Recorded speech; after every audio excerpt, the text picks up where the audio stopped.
ဟယ်လိုဒီတခါမှာတော့မမိုကဝက်သားရဲ့မြည့်ရည်ကိုချက်ပြပေးမှဖြစ်ပါတယ်ရှင်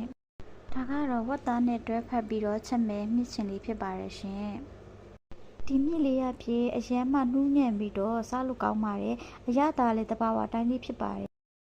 ဒါကတော့စက်သွန်အဖြူနေရဲ့ငရုတ်သီးရဲ့ထောင်းထားတာဖြစ်ပါတယ်ရှင်ဆိုလို့ရှိရင်တော့ဝက်သားကိုမမိုတို့ရဲ့အရသာထက်နေလိုက်ရောက်ပါရှင်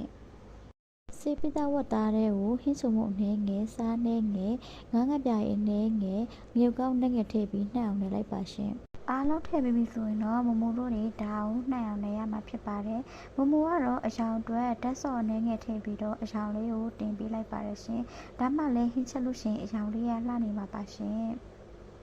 ကဲဒါဆိုလို့ရှင်တော့မမိုတို့စပြီးချက်လိုက်အောင်စစောထောင်းထားတဲ့စက်သွန်ပြူစက်သွန်လေးချင်းငရုတ်တီကိုမမိုတို့တွေစီငင်းငယ်ထည့်ပြီးတော့မှုေးနေအောင်စီတက်ပေးပါရှင်ဒါမှလည်းဟင်းနဲ့တည်းမှုေးပြီးတော့မှအရသာရှိရှိနဲ့စားလို့ကောင်းပါပါရှင်